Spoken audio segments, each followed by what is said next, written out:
Motion economy. Motion economy হল সবচেয়ে কম শারীরিক ও মানসিক পরিশ্রমে কর্মীদের সুন্দরভাবে কাজ করার পদ্ধতি। মোশন ইকোনমির 4টি ভাগ রয়েছে: শারীরিক মুভমেন্ট, জিনিসপত্র ও টুলসের অবস্থান, টুলসের ডিজাইন এবং সময় ব্যবস্থাপনা। মুভমেন্ট কমানোর কতগুলো পদ্ধতি রয়েছে। 1. কাজের প্রয়োজনীয় জিনিস একসাথে জোগাড় করে কাজে বসুন। আলাদা আলাদা জিনিস আনতে বারবার উঠবেন না। 2. কাজের সব জিনিস হাতের নাগালে রাখবেন। 3. ডান হাত দিয়ে ডান পাশের কাজ এবং বাঁ হাত দিয়ে বাঁ পাশের কাজ করতে হবে। দ্রুত কাজ করতে টুলসের অবস্থান ঠিক করা জরুরি। ব্যবহারের মাত্রা অনুসারে নিডল পয়েন্ট থেকে টুলসের দূরত্ব নির্ধারণ করবেন। যে জিনিসটি আপনি বারবার ব্যবহার করছেন সেটা নিডল পয়েন্টের সবচেয়ে কাছে রাখুন।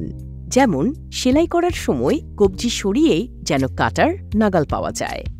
যে জিনিস আপনি দিনে মাত্র কয়েকবার ব্যবহার করবেন সেটা দূরে রাখুন। যেমন চক, যেন কনুই সরিয়েই নাগাল পাওয়া যায়। এভাবে দূরত্বের 4টি ধাপ অনুসরণ করবেন: আঙ্গুলের নাগাল, কবজির নাগাল, কনুইয়ের নাগাল এবং সম্পূর্ণ হাতের নাগাল। যদি কর্মীর মনে হয় টুলসের ধরন পরিবর্তন করলে কাজ সহজ এবং দ্রুত হবে, তাহলে সুপারভাইজারকে জানান। এরপর আসে সময় ব্যবস্থাপনা। মুভমেন্টের ক্ষেত্রে যথাক্রমে আঙ্গুল, কবজি, কনুই ও কাঁধের সিরিয়াল মেনে চলবেন। যেখানে আঙ্গুল দিয়ে কাজ করা সম্ভব সেখানে শুধু আঙ্গুল নড়াবেন। কবজি সরাতে হলে শুধু কবজি দিয়েই জিনিসটি নিয়ে আসুন। একইভাবে কনুইয়ের নাগালে থাকা কোনো জিনিস আনতে শুধু কনুই মুভমেন্ট করুন। সব টুলস ব্যবহার করে বারবার একই স্থানে রাখবেন, যেন অভ্যাস হয়ে গেলে আপনি না তাকিয়েই জিনিসটি হাতে নিতে পারেন। আরও কিছু পদ্ধতি অভ্যাস করলে দ্রুত কাজ করা যায়, যেমন সবগুলো কাপড়ে একই ধরনের কাজ করা, কাজের মধ্যে ছন্দ তৈরি করা, হাতের অভ্যাস তৈরি করা ইত্যাদি।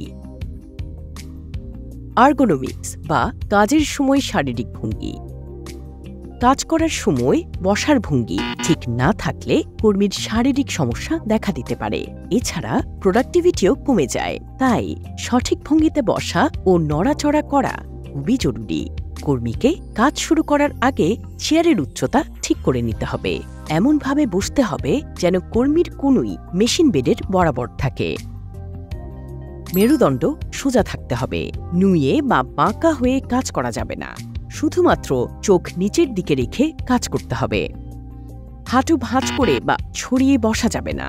কাজের সময় কবজি অনেক বেশি ভাঁজ করা যাবে না। শারীরিক কোনো ব্যথা বা সমস্যা হলে ফ্যাক্টরির সুপারভাইজার বা ডাক্তারকে জানাতে হবে। টুলস সাজানো, মুভমেন্ট এবং আর্গোনমিক্স আরও কার্যকর করতে ট্রেইনার ও সহকর্মীদের সাথে পরামর্শ করুন।